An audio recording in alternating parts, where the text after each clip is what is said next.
Hello friends, welcome to SSC coaching centre. दोस्तों, आज के वीडियो में हम बात करेंगे गणित के प्रश्नों की। हम अपने चैनल पर गणित और रीजनिंग पढ़ाते हैं, ये बात सभी को पता है। और बहुत से क्वेश्चन एग्जाम में हमेशा एज इट इज आ जाते हैं, क्योंकि हम उसी लेवल से क्वेश्चन कराते हैं जो एग्जाम के पॉइंट ऑफ व्यू से महत्वपूर्ण हो।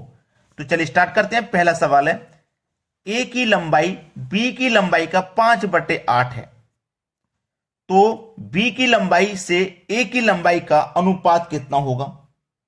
यह है आपका सवाल। ठीक है, चलो अब एक बात याद हमेशा रखना कि जब बटे की फॉर्म में संख्या है तो इसका मतलब क्या है? आपके पास दो संख्याएं ए और बी, यानी कि पहले वाली संख्या का मान होगा ऊपर वाला और बाद वाली संख्या का मान होगा नीचे वाला, यानी कि 1/b, a/b। ऊपर वाला जो मान है वो ए का है 5, नीचे वाला मान है वो बी का है 8। इस तरीके से ये संख्या है। ठीक है, इस तरीके से ये संख्या आपकी बनी हुई है। अब आपसे पूछ रहा है क्या कि बी की लंबाई से ए की लंबाई का अनुपात क्या होगा, यानी कि पहले बी लिखो बाद में ए, पहले बी फिर बाद में ए। तो बी का मान कितना है भाई? 8 है और ए का मान 5 है, यानी कि 8:5 हो जाएगा, जो कि हमारे डी ऑप्शन में दिया गया है। कर लोगे आप आसानी से इन प्रश्नों को। याद रखना, बटे की फॉर्म में जब संख्या है तो जो पहले वाली ऊपर वाली जो संख्या है ना, पहले वाली संख्या का मान होता है और नीचे वाला बाद वाली संख्या का। ये बात आपने अगर याद रख ली तो इन प्रश्नों को आप देखते ही हल कर दोगे। चलिए अब देखेंगे अगला सवाल। अगला सवाल है, 50 व्यक्तियों के एक कार्यालय में 18 लोग अपने दाएं हाथ से लिखते हैं। टोटल आदमी कितने हैं? 50। ठीक है, उसने बोला है कि 18 लोग अपने दाएं हाथ से लिखते हैं और 26 लोग बाएं हाथ से लिखते हैं और 2 अपने दोनों हाथ से लिखते हैं। कितने लोग ऐसे हैं जो नहीं लिख सकते?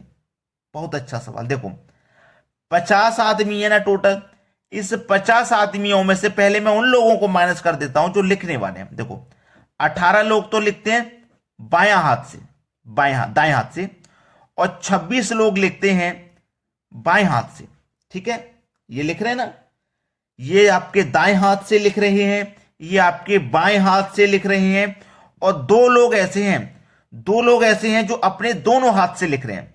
2 लोग ऐसे हैं जो अपने दोनों हाथों से लिख रहे हैं। जो दोनों हाथों से लिख रहे हैं उसको इसमें से माइनस कर दो। वो उसको जोड़ना नहीं है, उसको इसमें से माइनस करना है। ठीक है, क्योंकि इस 18 में वो ऐसे होंगे जो बाएं से भी लिख सकते हैं दाएं से भी, और इसे दाएं से लिखने वाले में ऐसे होंगे जो बाएं से भी लिख सकते हैं। तो इस 2 को हमें इसमें से माइनस करना है। ये 50 माइनस 26 और 18 मिलकर के 44, और इसमें से हमें माइनस करना है 2। ठीक है, चलो 50, अब ये कितना हो गया? 44 में से माइनस कर दूंगा 2 तो 42, यानी कि -12। 50 में से 42 को माइनस कर दो, आंसर आ जाएगा आपका 8। ये है बिल्कुल सही जवाब, पहला ऑप्शन बिल्कुल सही। चलो अब देखते हैं अगला क्वेश्चन।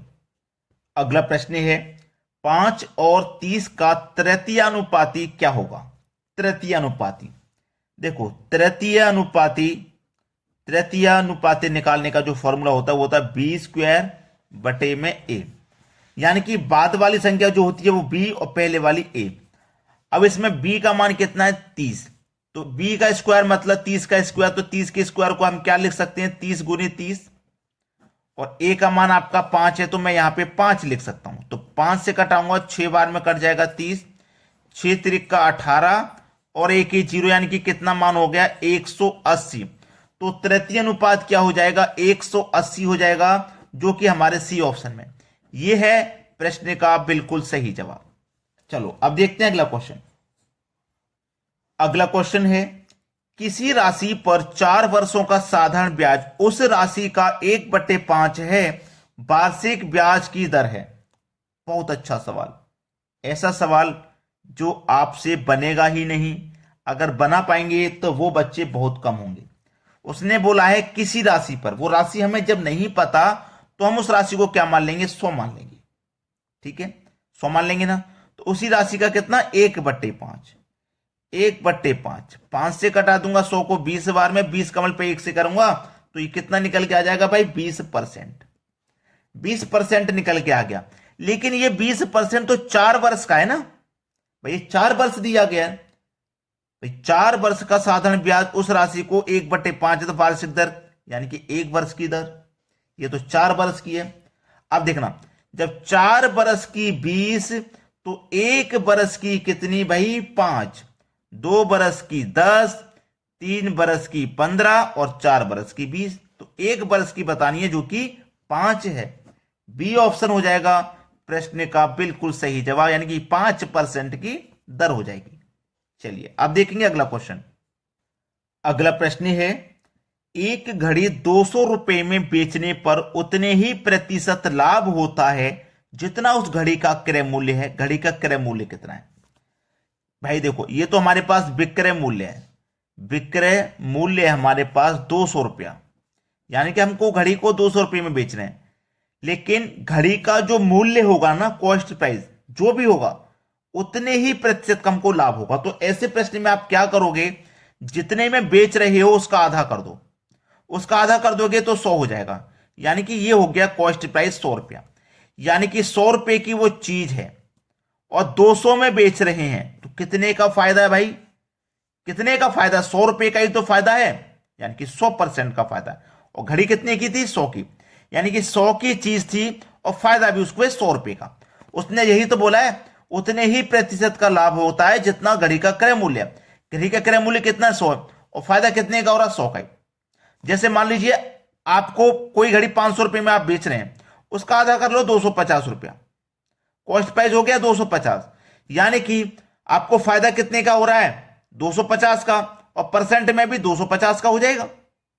यानी कि एक बात याद रखना आप, कि कभी भी इस तरीके का प्रश्न रहेगा तो आप उसका आधा कर लेंगे।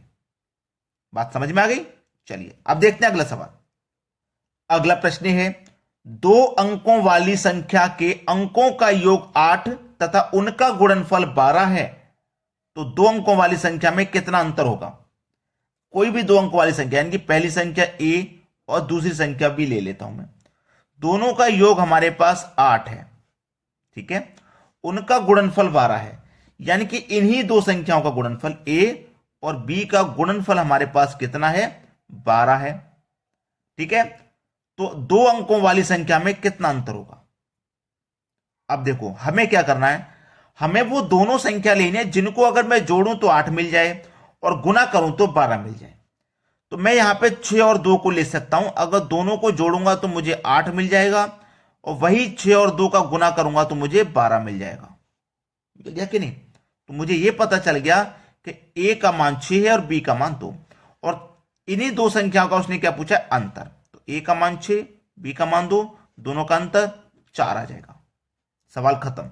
बी ऑप्शन प्रश्न का बिल्कुल सही आंसर है। चलिए अब देखेंगे अगला क्वेश्चन।